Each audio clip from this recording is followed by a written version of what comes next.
can. Do it all, baby. All right, check 1, 2. Yeah. Oh man.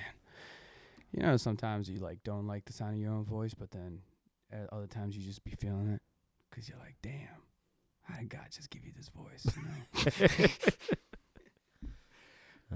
That's how I feel about my body from time to time. Yeah. And then I take my shirt off and look in the mirror, and I'm like, ah, damn, you've been messing up for a long time, haven't you? Oh, damn. Well, let's get it into it. And I figured we'd have a theme song. I do kind of have already a theme song kind of set in play. What you thinking? Well, I mean, I was just going to do the You Can Do It All track, just like the you could do it all, just kind of like in that chorus part. I mess with it. I mess with it. Might as well. Because, you know, we're trying to inspire in this podcast. This is episode 1 of the Metro Icon Podcast 2022. Happy New Year to my brother. For those of you guys who do not know who we are, I'm Shawn K, the showman of Do It All Entertainment, DIA Media Solutions, and as well the curator of Metro Icon. Next to me is my homie, also from the Shy, but we also making it happen down here in the South, Mr. Amir Gray, a.k.a. Tubad, brother. We do this. We're going to be bringing y'all some cool vibes, talking about some cool things. What you got I for mean, today? you know what? We're going to talk a little bit about our journey. We want you to definitely get to know us and, you know, our resume, essentially, to the road that got us here. But we're going to be talking a lot of different topics on just navigating through the industry and just our general experiences and things that we've had to learn for ourselves in an ever-changing and ever-evolving industry that's never constant. And the other side, too, is this podcast is going to be centralized to showcase and highlight local talents. So everything you hear music-wise is not going to be mainstream stuff that's already popping off. This is stuff that are diamonds in the roughs around the DFW area. And then hopefully we can take this on the road and showcase other talents all across the countries and the many cities in the world. You know? We're coming for Dubai. You know what I'm saying? So, you know, I think this episode 1 is going to be a little bit about us and just kind of like where our backgrounds come in. And, you know, me and Tubad, Tubad was one of the main judges for the Metro Icon competition. And but we became homies through our boy Young Vet. Young Vet. Shout out Young Vet from the Shy, bro.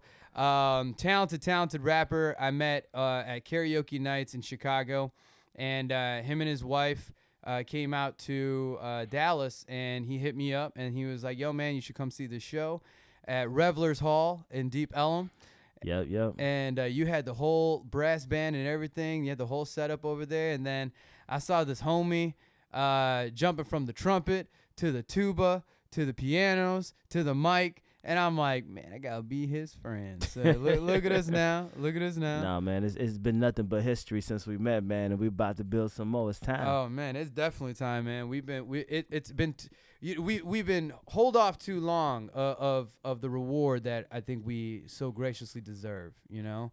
But it's all been a journey that has brought us here. And me and this man have known each other for probably, I would say, just under a year.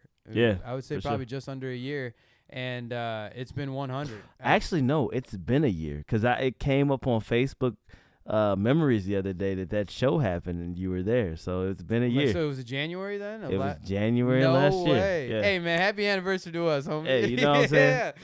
Friendiversary. Yeah, that's right. I dig it. Yo, but no, it's been amazing. And me and Tubad have done some incredible things, even in this short time knowing each other. And look at us now. We're starting this podcast show together, makeshifting it in the house I'm staying in here in Coppell. So.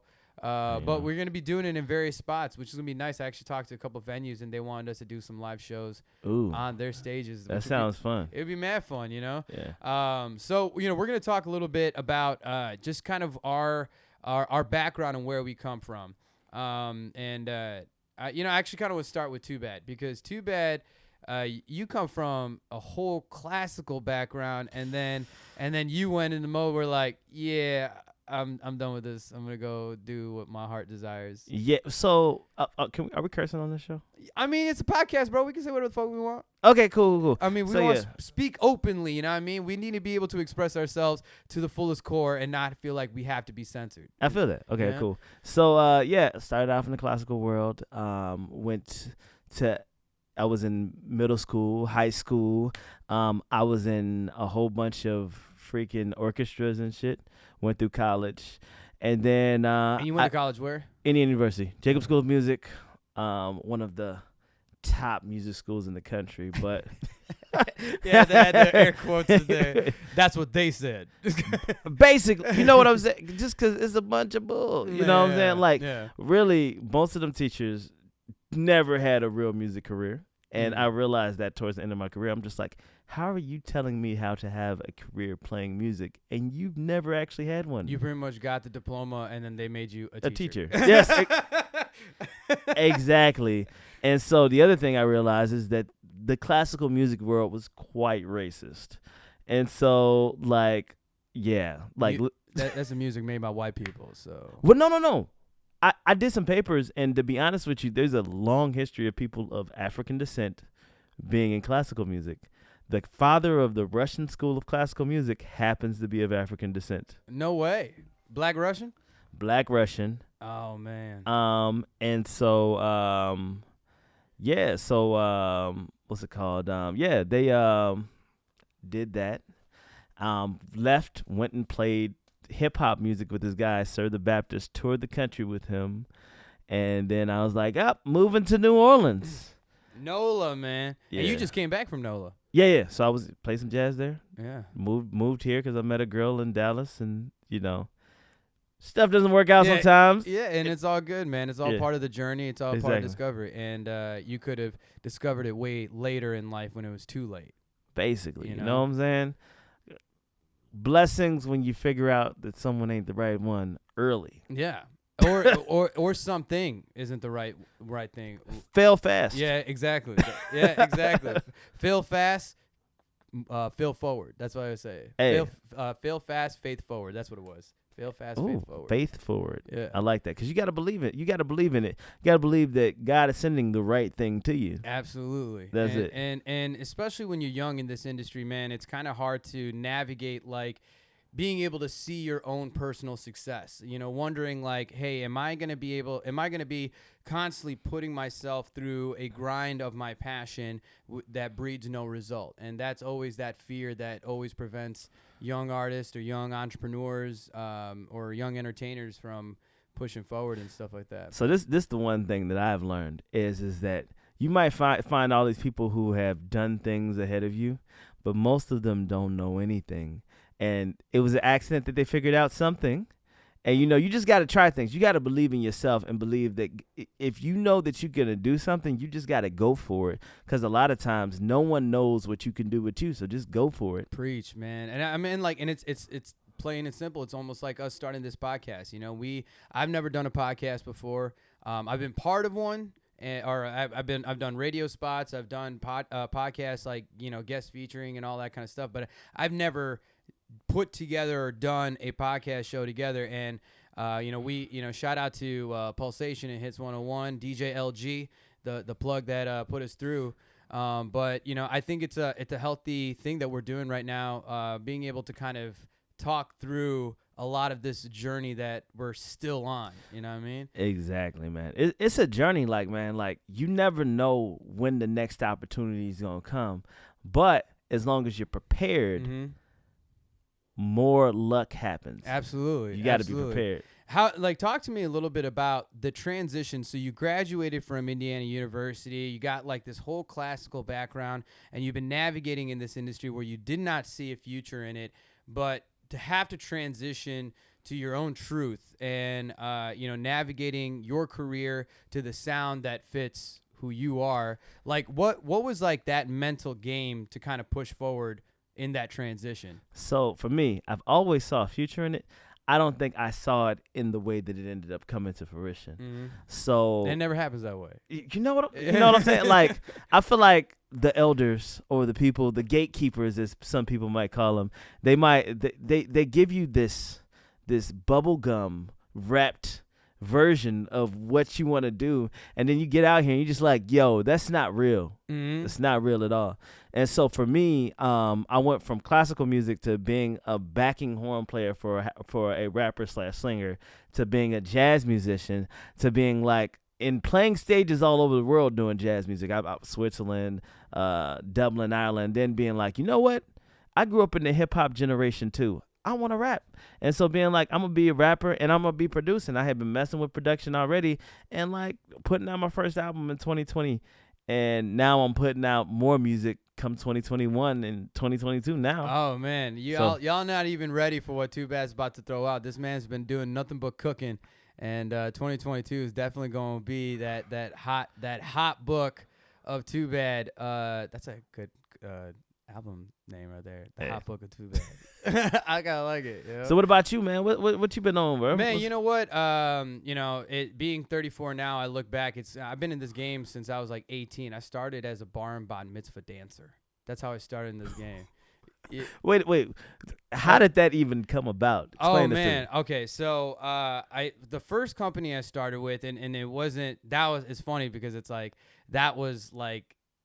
I felt like a little bit like a low-key racist. I won't even blast him out, but like, I was like, it was a kind of like a Russian-owned, Jewish-owned type of like mitzvah company. I was the only colored person in there, and I remember when I was working at Buffalo Wild Wings at the time, and I was like 17, 18, and I think it was Halloween or something like that. I don't know. And I was just like, it was a slow Monday night, and I just like put on a song.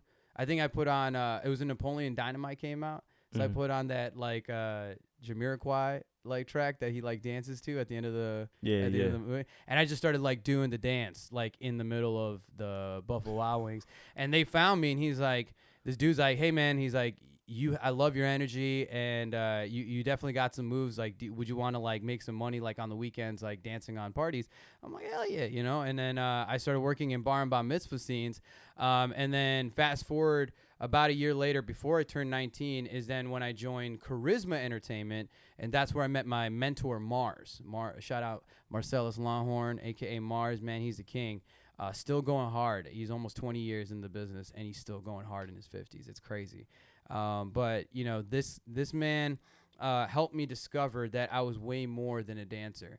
And I remember I was working an 8th grade graduation party with him, and he decided to just give me the mic just to see what I can do, because I told him that I wanted to, you know, learn how to MC and kind of get into that game a little bit. And he gave me the mic for like maybe the last 30 minutes of the party, and I just rocked these kids. Like, I'm talking about the corner wall kids that like don't do nothing and just kind of stand around and just watch. Like, I brought those kids down to the floor, and I was just like getting these kids moving. I was getting them turned up. And then when the party was over, we're like breaking down the equipment, and you know, and he pulls me aside. He's like, I need to talk to you. And I'm like, all right. So he pulls me off to the side, and he's so intense. Like, he's the most intense individual. It's like you love him or you hate him, but it's like now he's a lot softer and stuff as he's gotten older. But as they always do. But he's such an intense black man, and he's like built up and everything like that. Wait. It's a black dude. Yeah. He was in the bar mitzvah business. Oh yeah. Oh man, bro. He's still the king of the game.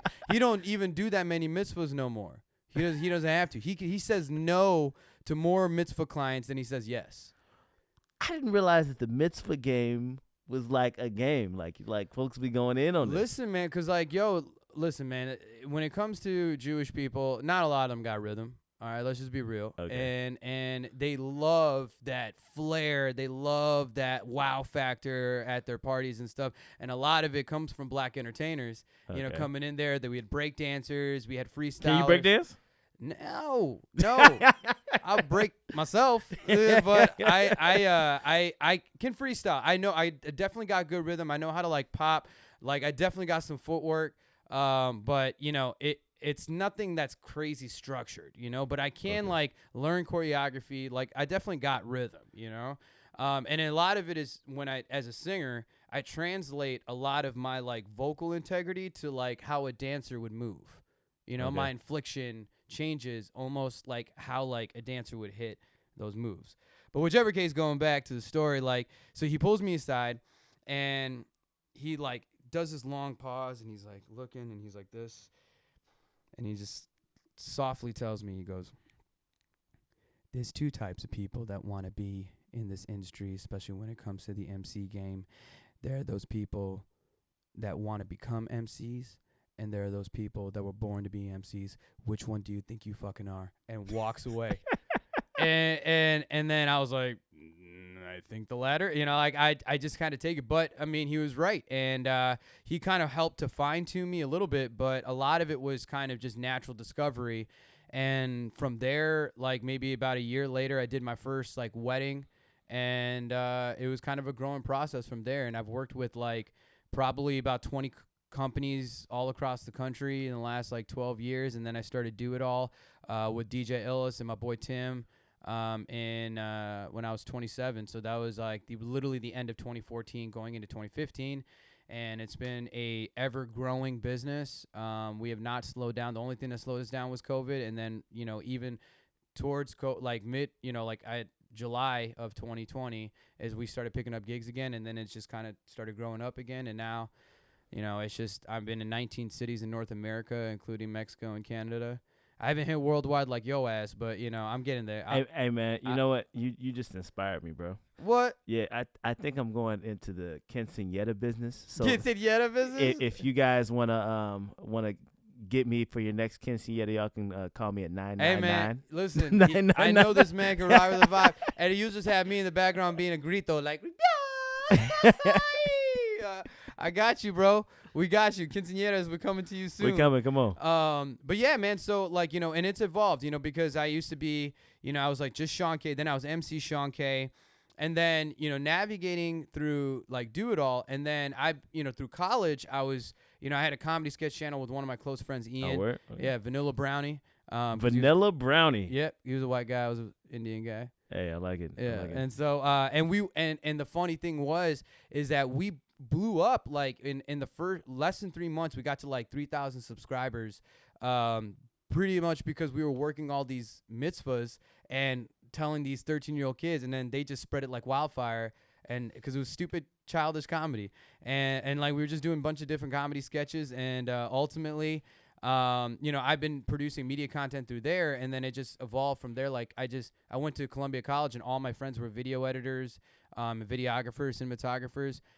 So being with them, it just allowed me to kind of gain the knowledge of like the media world. But I'm a copywriter by nature, so I know how to storyboard and I know how to tell a story. So, you know, I play a little bit of that like altruistic role of helping to create that vision, and I know how to capture it. You know, even though I don't know the fundamentals of like a camera and post-production and all that, I know exactly how to capture it, and I know how to make the job easier for videographers. So, you know, when I moved out I've been doing content since then, and then when I moved out to Texas, that's when I started my DIA Media Solutions, and that's what Metro Icon was under, because Metro Icon is a singing competition as like a media like showcase in a sense of talent. So, you know, it's been a journey, and, you know, I've still had to work like, you know, various hustles to like pay the bills, and still do, you know, but ultimately though, my full-time career is a showman, and that's how Shawn K the Showman was born, just being able to handle, you know, the media side and entertainment side to any aspect or degree that you're looking for, and just make it come alive and make it happen. So I can dig it, yeah. So that's kind of been my journey and everything like that. I feel like we're kind of in like a similar, like, you're just like, this one thing led to another, like, shoot. I didn't even tell you about did I tell you? Well, I think you know about it, but we, like, when I was in Chicago, when I moved back from college, my mom begged me to come back home. So I was in Chicago for a little while, and I actually started my first brass band before I moved to New Orleans. Okay, word. Oh, yeah, because you worked with them. You were back in Chicago not too long ago, weren't you, performing? Yeah. So okay. we did something, and but yeah, that first brass band, like, we were on a freaking street corner 7 days a week, 8 hours a day, and we would come home with bread every day. And at the end of the summer, Empire called us. Oh yeah, that's nice. That's how I ended up working with Fox for that first time, and then like I worked with them through the whole thing of Empire from season 1 all the way to the end. And then I ended up working with some other TV shows down in New Orleans because I ended up doing some casting for them, musician casting. So That's awesome, dude. yeah, so That's awesome, man. You inspire me, dude. Because I mean, like, I feel like we both have our own accolades of accomplishments and stuff like that. But man, just some of the stuff that you've made happen, bro. I think it's pretty. I think it's just incredible. It's just even not even breaching the surface. I think of like what ultimately is to come. You know, for both of us, you know? Oh, yeah, but that's the thing, though, man. And that's what I'm trying to say is, like, you don't have to know where the ending is going. Right. You just got to take the step. And the step is gonna show a next step. Mm-hmm. And you just got to move on faith, like you said. Faith forward. So that you can find that next step. Absolutely. Like, who would have thought of freaking being on a street corner every day is gonna get you to being on TV, Fox. Shit, we even did in New Orleans. We ended up doing MTV. What's the name of that show? Freaking You Are the One. Oh yeah, the reality like dating show, or whatever. Yeah. Are You the One? Are You the One? Are That's You the the name One? of it. Yeah. Yeah. So and that was a weird thing because like. Yo, so like one of the main characters. So you were like doing like the score to like the show, or no? We were on the show playing music. Oh, and so like the New Orleans episode, they had a brass band twice, and it was my brass band. Oh, okay. And like, I gotta find that episode, dude. Yeah, it's dope. I know it's on Netflix now, so it probably is. Yeah. So I mean, I gotta go back and check it out. And see. Dude, man. So tell me Like, why. that's my friend Tubad. One of the main characters. And, you know, they're, like, trying to get people to get with each other and who likes each other and all this other stuff. So, like, one of the main characters, like, she was, like, eyeing me down the whole freaking time. And so, like, I think, like, the people who were over the show noticed it. And they were, like, telling me that, like, oh, yo, go over here. Quit looking. Get away from her because we're going to have to bring you into the storyline. We cannot pay out for your reality show feature. We only got a budget for you with the band. That's it. Keep your sexy ass in the corner. So yeah. I mean, you know, when you swagger like that, you swagger like that. You know, what are you gonna do about it? You know, it is what it is. You just get your shit together, MTV. Like, you know what I'm saying? You know, I mean, come on. I mean, it's just I think one topic that is going to be really, really good navigating forward because I'm a first generation South Indian. Oh, word. Right. Yeah. So, you know, my parents are from South India, from a state called Kerala.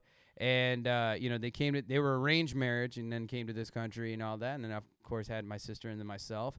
And, you know, being part of the Indian culture comes with a lot of expectations. You know, it comes with a lot of, you know, a traditionalistic background and mindset. But, you know, there's a lot of expectations. And so being probably one of the only Indian showmen that is out there, I don't know of any others. If there is, like, please come and meet me because I have probably business to give, or, you know, I just want to meet. I love meeting people within the industry that come from the same tribe. But, you know, it's navigating on the cultural aspect and the expectations of your family, and you're doing a world and an industry that is not consistent and has a lot of questions. You know, I think that right there for me, like, was a huge part of discovering who I am and unequivocally, like, operating on my own frequency and my own truth and what I felt is, like, best for me. Like, did you have to experience anything like that? Like, how... You know, it's kind of interesting you say that, because we were talking about this a little bit before we started casting. I'm American black, but at the same token, my mom's, like, really good friend is Nigerian. And so her being around her all the time, I feel like she picked up some of those values. And I kind of got the same, like, first generation type. Well, you got to be great. You got to be amazing.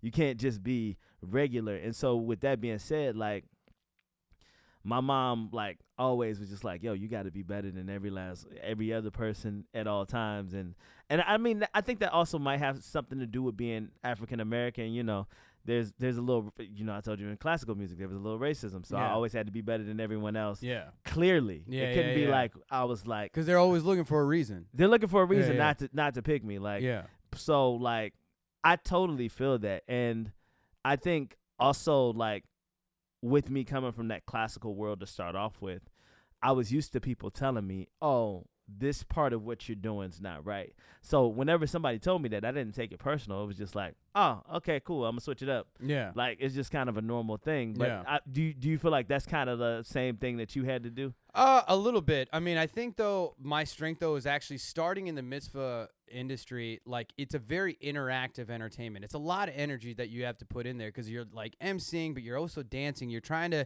got to keep them moving because they're not going to put out their own dance moves themselves, you know? So having that type of experience and knowledge, when I came into the Indian wedding market, I brought a totally different experience beyond just being able to talk well on the microphone. You know what I mean? So what's the average Indian wedding like?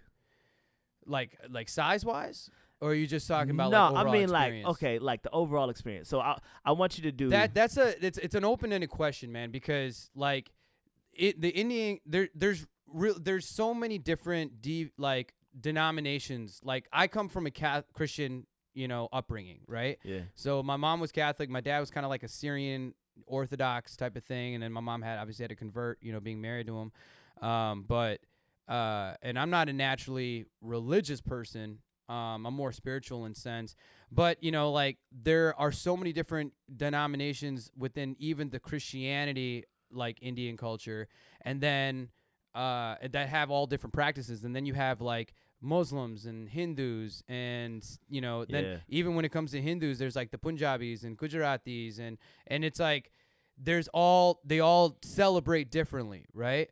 But for example, like there's like this religious really conservative, really religious Christian group called the Pentecostals.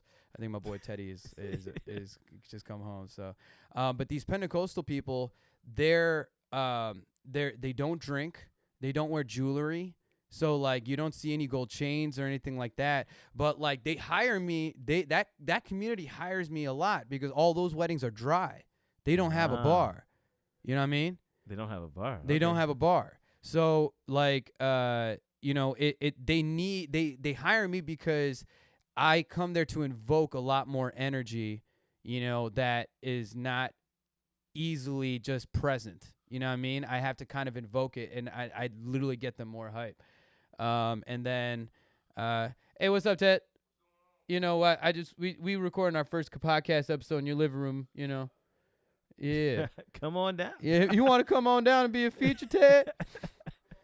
We'll talk to him about Ted's contracting work. If you guys need any type of like home renovations, roofing, gutters, siding, skylights, fences, garage doors, installation, or just general Stop it. Stop with the hand gestures, bro. Just stop it. See, we can't put Teddy on the camera. We can only just kind of state in secrecy Teddy's actions. But going back, navigating to the conversation at hand, but like so it's always a different vibe. It depends on the client. And a North Indian wedding, South Indian wedding, like they can both be hype, but it's kind of in its own nature, and especially like their wedding ceremonies and functions and traditions, they're all somewhat different. So it's there's really no average Indian wedding, to be honest with you.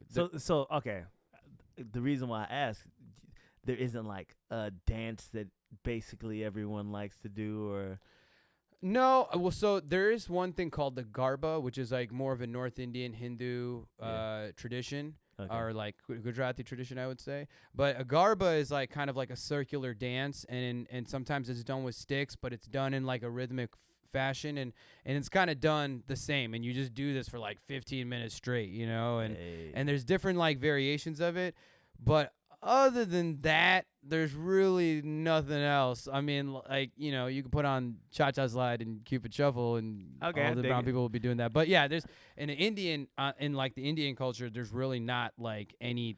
No one's like we're going to make this Bollywood dance. It's going to go hard. Well, I mean, so families will put together dances. Like families do perform for like the bride and groom. And that's a common thing you typically see is like the family or the bridal party, they all come together and they do like a special performance for them. But that is never the same. It's Okay. always like their own vibe that fits for the bride and groom. Okay. You know, so like there are aspects. Man, this is Rufus the doofus. He's the doofus dog.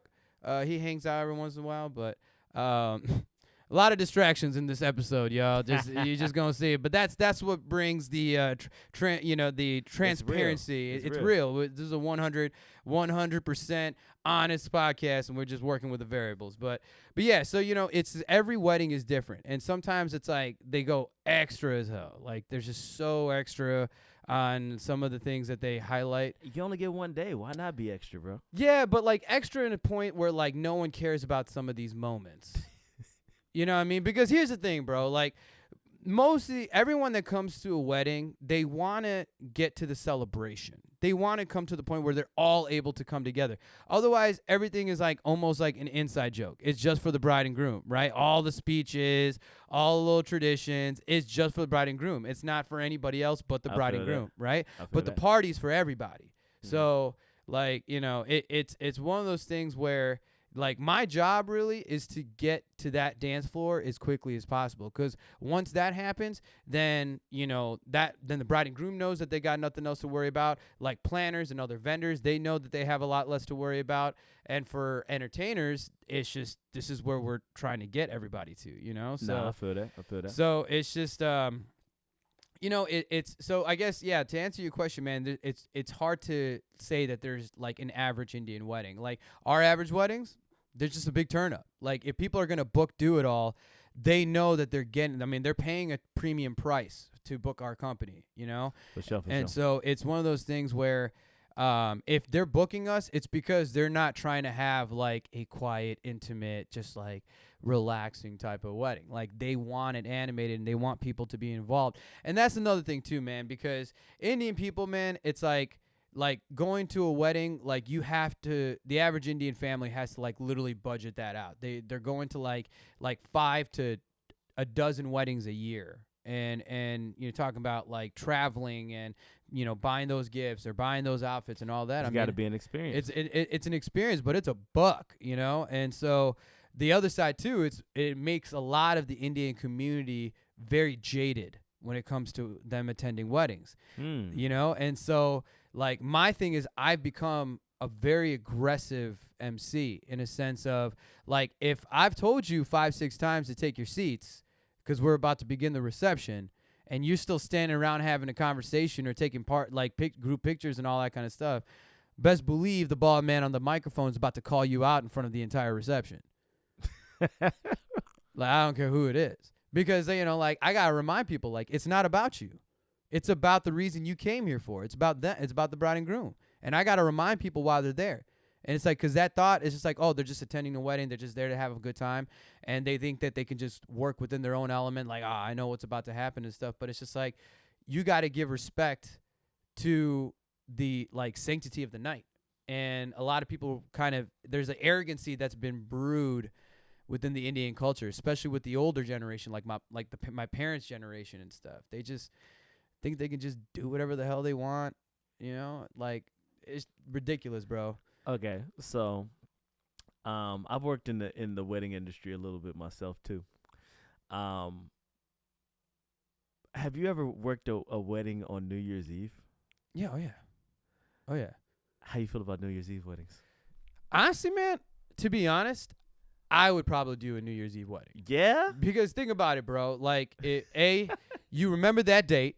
You definitely do. Everyone turning up. It's always a celebration with everybody. And most of the time when the clock strikes 12, there's fireworks. And you didn't have to pay for it. I feel, okay, so.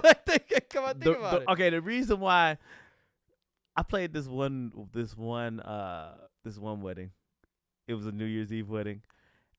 It was a little conceited. I'm not gonna lie. It was a little conceited. They're a little too full of themselves. Just a little bit. It was, you know what I'm saying? I'm not saying that it can't be a beautiful thing, right? New Year's Eve wedding, but like, it was like a situation like people turning up. Of course, it's your wedding. We love that you guys love each other. We love, but at the same token, it's New Year's Eve, bro. Yeah. Like, I mean, if this wedding wasn't happening, we'd be turning up regardless. You Like, know? and I get that. I get what you're saying with that. I do get what you're saying with that. And I think it's kind of one of those things where it's like you could buy a New Year's Eve ticket to go to some New Year's Eve party or event that's happening and stuff like that, or just pay for your dinner plate. You know what I'm saying? It's so like, so I guess it just depends on how you want to, navigate, welcoming in the New Year and stuff like that. But I mean, I did a wedding on New Year's Day because New Year's Day was on Saturday. I like that. Yeah. And it was one of those Pentecostal weddings, so it was a dry wedding, and those weddings, tend to be a little bit more of a bleak affair. But it's been quite surprising to see how those weddings have turned out. Like, and usually those are not people that like dance. Like, they'll end those weddings like before 10 p.m. like without a dance floor.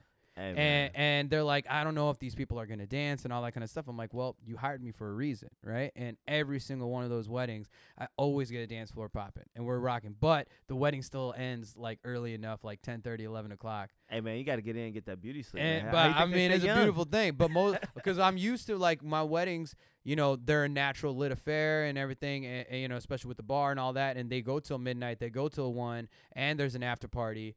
Like those conservative ones, there's not, so it's like, but it's a beautiful thing where you can kind of turn them up, and it's like, give them a good hour of dancing and stuff like that. And then they're already tired because they exerted way more energy than they anticipated. So they're ready to dip, and you can just close out the night, and then everyone's good with it, and it's like, I mean, I'll listen.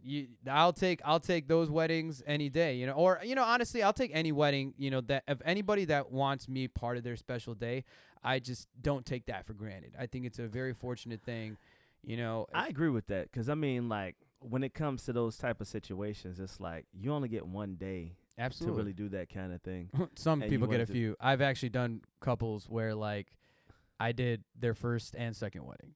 Oh really? That's yeah. beautiful. I just did my my parents' wedding.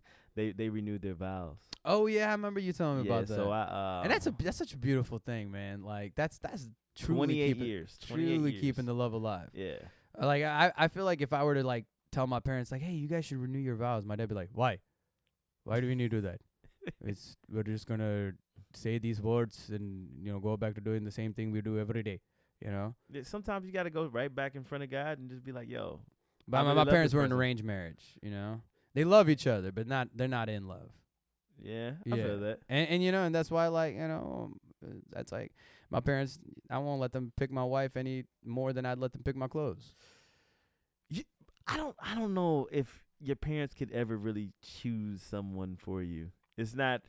Sometimes I mean, I've seen situations because like I know, like I have family members and stuff that are like cousins that were like, they're like big introverts, highly introverts and stuff, and just don't put themselves out there or like don't discover life and everything. And parents get them bio datas and find these profiles of these girls from India and stuff and set them up. And but I think it takes a parent that really listens to who you are as a person. Oh, for sure. And I feel like a lot of times I'm the parent I know best. There's no reason. But to listen to Indian parents don't want to listen to you. They want you to listen to them. Well, you see, but you know what? I think that's a foreign parent thing. Period. Sure. And again, my parents kind of have gotten a little bit of that Nigerianism. How long? But your parents, were they born here? Or were they born in Nigeria? No, they were born here. Okay, so were they first generation Nigerians? So I also grew up Muslim. Oh. Well, Yeah. Amir, so that makes sense. Yeah. So I grew up Muslim, so we got a lot of the Arab and Nigerian influences going on. Like literally, I went to a Nigerian mosque in high school, all through high school. Man, I feel like you would rock that swag really well. I loved it. I love the outfits, and to be honest with you, I love the food. Like I could eat that every day and be fine. Yeah. I mean, and you a vegetarian, so. Or are you vegan? You're vegan, bro. Yeah. Yeah. Man, Texas, vegan in Texas and stuff like that. Hey, man, you know what I'm saying? I'm eating with the cows. Let's go. Eating with the cows. Not the cows. I'm eating with them. He's eating with the cows, and then I'm eating the cow right after that. But to each their own. But it's oh man, the light stick died. Oh. Yeah, it's all good. It's all good. At least the light in here is still alive. But yeah, and I think it's an interesting thing having that perspective, navigating into this career that I've built. I feel like it's giving me such insight for like personal growth, and ultimately it takes a lot of self-awareness as well. Like it's understanding, because I mean, obviously, like it's hard to not be in the entertainment game and you having talent but not having an ego, and so Well, you know what? I don't think that not having an ego is a thing. I think it's impossible to not have an ego. Yeah, Everyone right. It's has an impossible ego. to. That's what I'm saying. Like it's impossible to not have an ego. Like It's in this keeping it game. in check. Right, exactly. And I think I've told you my mantras. Like I have these two main mantras that I Go live ahead by. and say them. There's one I have a tattoo right here. It's a Bob Marley bumblebee. He's carrying a key with the H on the key pin, and what it stands for is humble is key, like Bumble is bee. Humble is key, like Bumble is bee. Because you hear Bumble, you think bee. It's a truth. It's a knowledge. So you think that when you create humbleness as a key and a truth that is natural. It's just your natural go-to. All right? So, I have a very contradicting belief on the word humble. Spread. I feel like people give you the word humble to bring you down from your true self. And so... Oh, man. Hit you with a contradiction with that contradiction. Yeah. Because, I mean, here's the thing, man. It's like, I think it's people get in their own way. I think that naturally people get in their own way. Yeah. And when you have humility, I think it's easier to make yourself humble, right? It takes yourself so much out of this centric thought process that, in every situation that you're in, right? Which leads to my second mantra that is more industry related. What's that? And that one is entertainment's greatest obstacle is always the individual easing their godliness out. And that's a double acronym for ego. Entertainment's greatest obstacle, easing godliness out. Easing godliness out. What do you mean by easing godliness? Easing godliness out. So godliness to me is, that's a connection with yourself and the universe around you, right? And if you have a disconnection with the universe, then you're only about yourself. Godliness is literally a true understanding of yourself and the universe around you and your connection to the universe, that frequency that you have, regardless of, what religious affiliation you have or what you truly believe in. It's your frequency, it's your connection to the universe, and that's godliness right there. It's not has nothing to do with any deity or God that's up there. It's just your connection to the universe and the world around you. So when you lose your godliness, you lose that connection to the world around you. So what's left is just about you. Okay, I agree with that second. But tell me you're contradicting anyway. No. I'm actually not contradicting. Okay. So my belief is when it comes to art is that once you put art into the world, it's not yours anymore.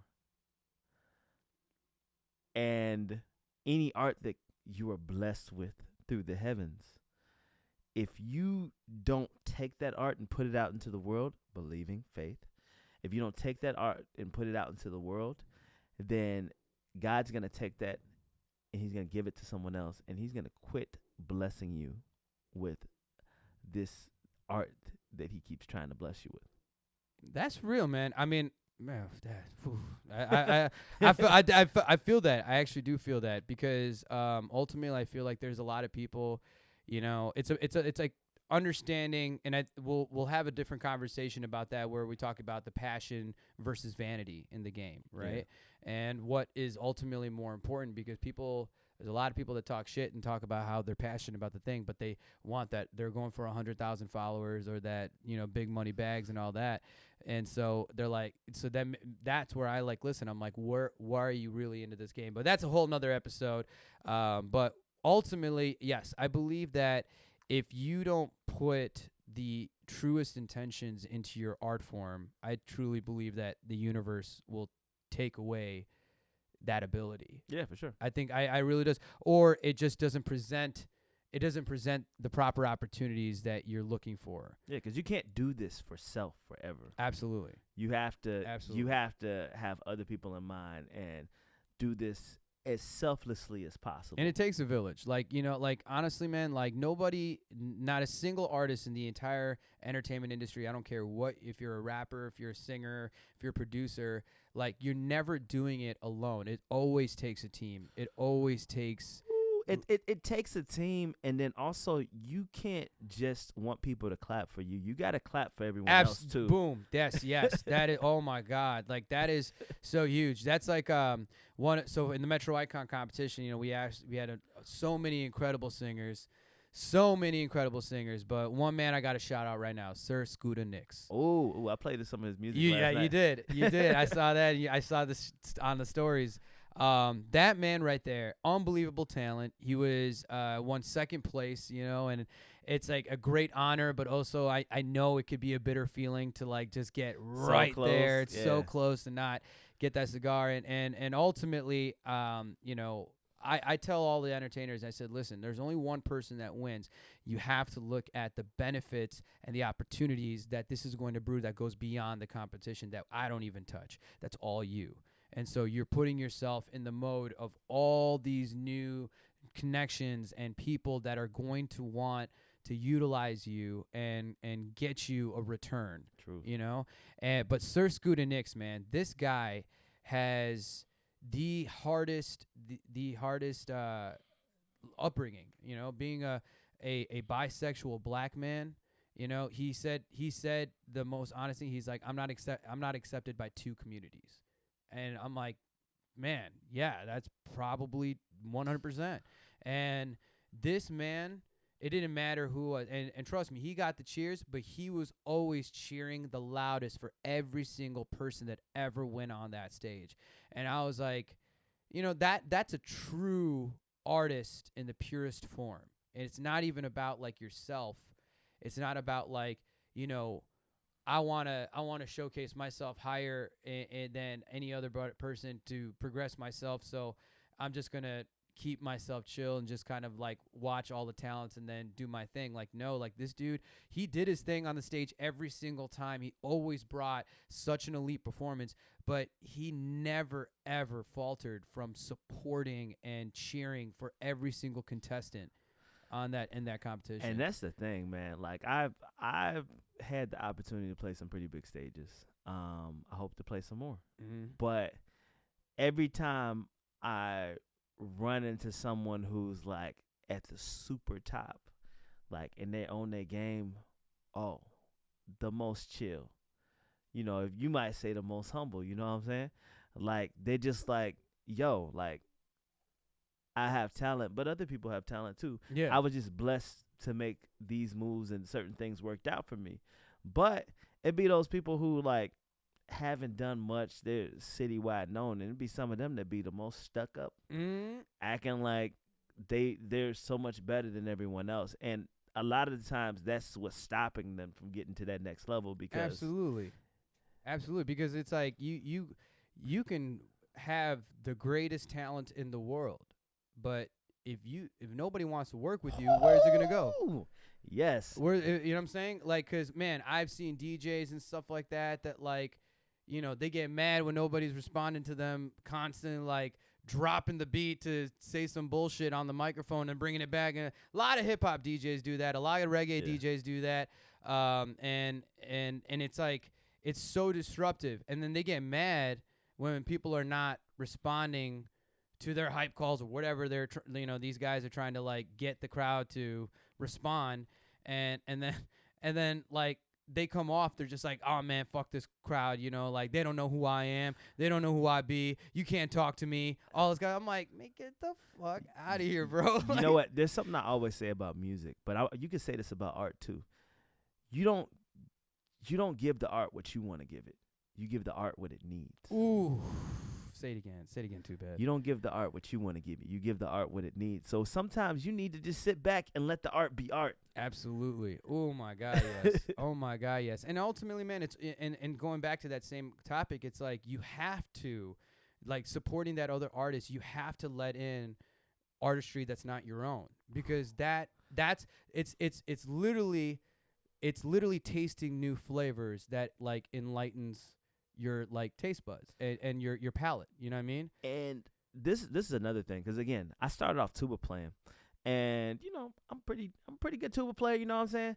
And so like when it comes to that, it's gonna be some people who come around who see what you're doing and they want to imitate, and they might start to make some things happen. But the thing about it is that you got to realize is that imitation, that's flattery for one, and then two, on top of that, if there's no one else like you in the industry, that right there is a bad sign, because it's not the more people you got that are doing what you're doing, the more chance you have of making some big moves, because there's more people that have a taste for what you're doing. That's word. Yeah, no, absolutely, man. Because it's like my boy Illest, right? Like, Illest is right now killing the game. He's probably I always say one of the top DJs easily in the country.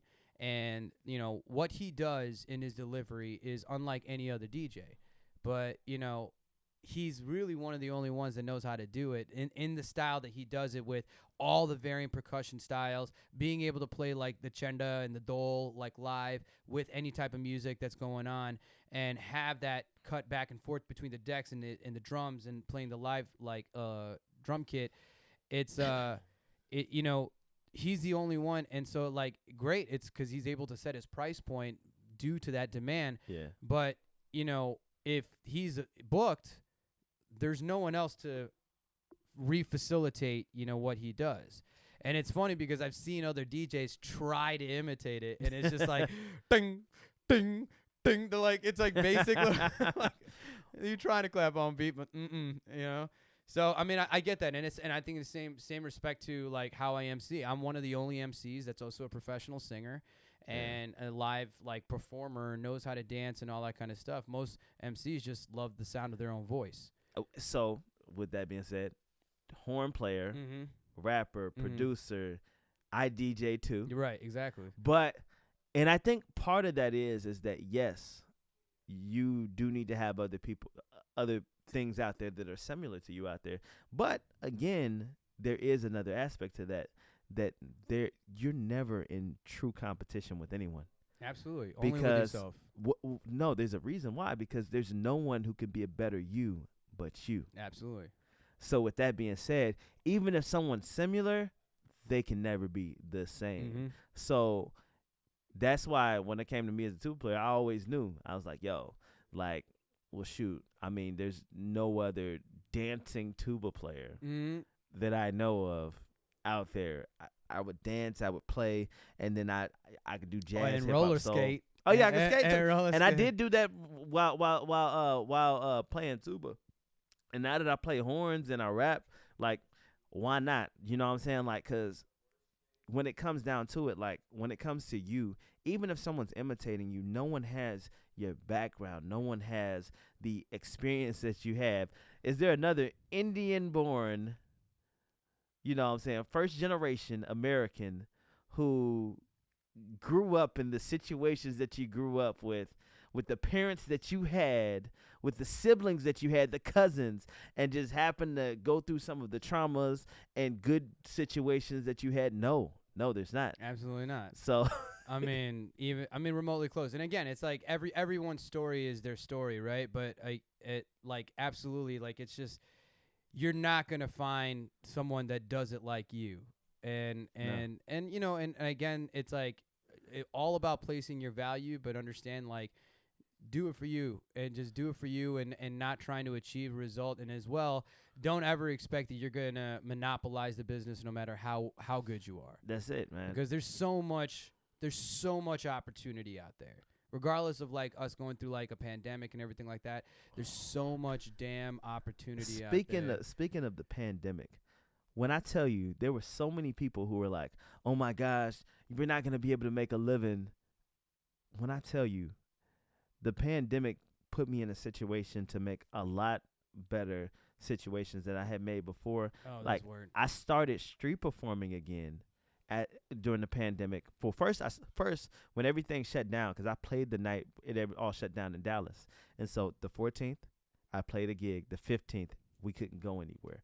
That very first night I started doing online shows. Oh yeah. And when I tell you, shoot, I did a birthday party, and like I made like $800 online. It's a virtual party, right? Virtual birthday party. March Yeah. 25th, I had my birthday party. $800 for my birthday. That's awesome. You know what I'm saying? And you know, and it's so funny because I remember having this conversation with Illust right when the pandemic started in March, because I had just got back from Rio de Janeiro and wow. Carnival for my birthday. Shoot, man. And I was like, okay, start of March, literally 2020 was supposed to be my most profitable year. I had the most events booked literally from the start of March all the way till New Year's Eve. And then, you know, obviously pandemic hit. And then I remember talking to him about it, and, you know, we're like seeing how we can navigate. And I said, you know, we're about to find the true players in the game, because That's it. because the thing is that there's so many people like DJs and entertainers and stuff like that. They're like just waiting for life to come back, but they're not putting out creative content. They're not working on the education to build into their career, and they're just waiting for things to come back. And I'm like, why? Because man, I started my TikTok. I started my TikTok in the beginning of 2020, right? And then through the pandemic, I was obviously just making more videos. And then I had that one video that went viral. And I went from having less than 200 followers to over 10,000. Just because of one video. And now, like, my videos get a decent amount of play, some more than others. But regardless, like, I was constantly trying to create material and content that was going to keep me relevant for when the world came back. So, and that's another thing. Like, I feel like a lot of people get a skill, get a talent, and I hate that term, stay in your lane. I hate it. Yeah. I hate it. Because the thing about it is the lane is whatever you know. Because, again, you're not in competition with anyone. Mm-hmm. You are you. No one else can be you. And so, with that being said, like, people always say a jack of all trades, master of none, but they forget the part that says okay, so it's jack of all trades, master of but is usually better than a master of one.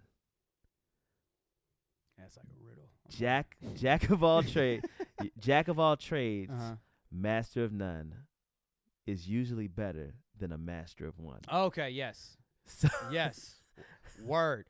That's that's definitely no. That definitely clicked. That definitely clicked, because absolutely, man. Because and in the same retrospect, when you're saying like people like saying that stay in your lane, like I agree with you. Like I think that's a terrible saying, because even when you're driving on the highway, you gotta switch lanes sometimes to get ahead. That's it, man. Like, you gonna stay in traffic the whole time? Is that what you gonna do? Exactly. Are you gonna get out of that line? If and someone slows down in your lane, you're gonna be like, "Oh, I'm just gonna rock that pace until they decide." To man, get out of your way. when I tell you, like, me becoming a producer, like, literally, I was telling cats, "Yo, I'm gonna start playing other horns. I'm gonna start rapping. I'm gonna start producing," before the pandemic. And I was doing it 2 years before that. I was working on the production game. And then when the pandemic hit and we couldn't have bands, my MPC, my machine, that was my band. And everybody's looking at me like, how are you doing this now and you're still good? Because I didn't stay in the lane that you were telling me to stay in. Or you didn't slow down even when the world was slowing down. You know what I'm saying? Like you were building the craft to prepare yourself for when you need to come back. Man, Rufus, you are just all up in here, aren't you? He said, "Yo, I'm trying to be famous." He's too. just trying to get this plug in here. Rufus the doofus dog, just trying to get this plug. But you know, it's incredible, man. And ultimately, dude, I'm very happy about, like, you know, just kind of how both of us have kind of navigated through that change and that halt in the world, but like it coming back. I felt like I almost came back in stronger than I was before the pandemic. That's it, man. Like, shoot, I saw so many people who had never let out a record put out their first record because of the pandemic. I saw so many people learn new skills.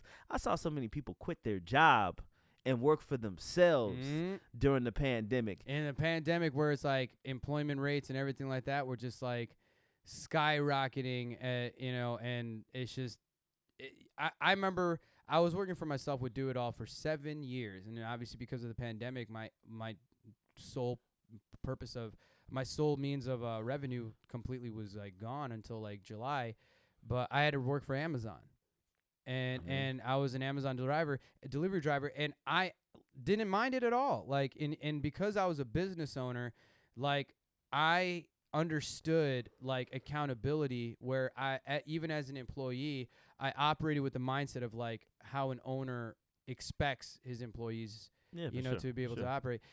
But it was great because I was just in my own element. I worked at my own pace and just got the job done. And I found efficient, effective ways of being able to like get these packages out and work my route and everything. And I would do it purposely. Like a lot of these drivers would try and just drag out their day so they can work in hours and just get those hours, not knowing that, like if the sooner you get it done, if somebody else still has a good amount of packages left, you can go rescue them and you get paid a time and a half. And I was like one of the fastest drivers like out on the road, and I would get these rescues all the time, and that's how my checks were higher, even though I was still finishing before everyone else. And so and it was funny because they were going to fast track me to like a management role, and I'm like, hey, I'm sorry, I moved to Texas, so I'm gonna have to have to quit this in like 2 weeks or whatever. And it was the move for me. But I mean, I'm grateful for that experience, man, and just the education that I got. Like, you can take any situation that you're in and ultimately find like educational purposes or life lessons that's going to help navigate you to what you need to do for you, even if it's not within the realm of like what you're trying to do. There's always education that can be implemented into like your path and your journey. For sure. So we're going to take a short break and just quick shout out to some of the Metro Icon sponsors that kind of came through. DFW Slingshots, hit them up. DFW Slingshots, you mention Metro Icon, you'll get $50 off your rental. And then we got Pure Profile Credit Solutions. Get your first month free. If you got shitty credit, that is literally the person. Dr. Ruben Brown is who you want to hit up to get your credit score back on top. If you plan on buying that car, buying that house, getting that apartment, whatever it is, you literally cannot navigate in this world without a decent credit score. Pure Profile Credit Solutions, mention Metro Icon, you get your first month free. We also have Tetradic Perspective, who was the graphic designer, animation graphics for all of Metro Icon's logo, promo materials, everything, and who's in the process of creating the Metro Iconics logo. Hey, let's go. Yeah, that's gonna be real. That's gonna be iconic. Get ready for that. Metro Iconics. But Tetradic Perspective, you buy one flyer, then you get one free. Just mentioning Metro Icon. And then there's Ebby Matthew from DHS Realty. He's giving free consultations and apartment searching for you. So you won't have to pay him a commission just to get the initial consultation, or like to help for him to help you find like that apartment man for you. That's hot. And then who am I forgetting? I know I'm forgetting one. Let's see. Well, then we got Do It All Entertainment and DIA Media Solutions. My companies. You mentioned Metro Icon, you get $150 off your full party package. So if you book a full party package, not like just like a one singular service, but you book full party package for your next event, you get $150 off. That's low. And especially that with the Do It All silent disco, with the silent party headphones, literally the most versatile entertainment experience you can possibly have anywhere you want. 3 music channels all run at the same time. You can do three music channels, 3 separate DJs. You can put karaoke, you can put trivia, you can put a movie, you can put video games. It doesn't matter, but you can literally put all the elements you want. So that would be its own party package in itself. You can get $150 off your next silent party package. So I guess we'll see you on the next episode. I guess, we might come back with just a few closing thoughts and stuff. We want to make sure, we get Rufus to not have to take a nap and sleep in our podcast. He's all good. Yeah, I guess he's so distracted. You can't help but just look at him. Cute-ass dog, little mini Scooby-Doo. But yeah, and then I think that's all of the sponsors, I believe, for now. Well, if you need some beats. Oh yeah, right there. I don't know if you want to spread the love. There's some studio sessions for any artists out there. Come on, slide through. My name is Tubad again, and you can go ahead and check me out at Seasoned Soul. Seasoned Soul. Seasoned Soul. So yeah, just hit me up on Instagram at TUBADRIP if you need beats, if you need recording, mastering. Hit me up. Yeah, Let's go. he helped me make a track for my niece with a 9/9 bounce. We did that actually in her bedroom, and it was a vibe. But yes, this is a man that obviously he can make the setup happen no matter where it is. But definitely doing it in the studio is gonna be the real thing. Is definitely a talent you want to know, and if you need extra flair and spice on that track of yours, my man's got the juice. Got the horns. Oh, and then also I do make custom tracks. So if you need a custom track, or you have a track that you like that you either can't clear or it's someone else's, you can be like, here's this track. I want something like that, and I can make something on the spot. And or if you have a song that you don't know where to go with, you can bring it in and just start singing it to me, and I'll make something right there on the spot for you. Yeah. Many different ways to work, but we're gonna make this happen. Absolutely, man. Yeah, so there's so much more to come with the Metro Icon podcast, and it won't always be in this living room right here. We'll be shifting locations and the scenery. We have more sponsors of local businesses that are definitely going to have us pop in. I definitely want to. Me and this man got me into doing some roller skating with him. Oh, we got to do one. And I think doing an episode at the roller skating rink that would be a jump. Oh, that'd be hot. I like that. But there's so much to come, and what we're going to be doing is aside from us having our conversations and discussions here, this is mainly to put focus and light on some of the local artists, and not only feature their music but also talk to the local artists that are around here. We'll also be showcasing some of our own material, doing some DJ sets, and just having some fun in the studio. But for now, this was episode 1 of the Metro Icon podcast. My name is Shawn K. the Showman. And I'm Too Bad. Too Bad, the man, the legend, and we'll catch us here, bro, and girls, bros and sisters, bros, sis, girls, men, women, everyone. We do not discriminate. We're just trying to put up some love, put out the vibes, and remember that if you ain't getting the bag, you better be passing it forward. One of the main sayings of Metro Icon: get the bag and pass it forward. Be good to one another, man. Just spread love. Don't make it always about you, man. Just make it about peace, love, and happiness. Peace, love, and happiness, baby. That's all it is. So episode 1, we're out. We hope to catch you on episode 2 and beyond on the Metro Icon podcast, y'all. Peace.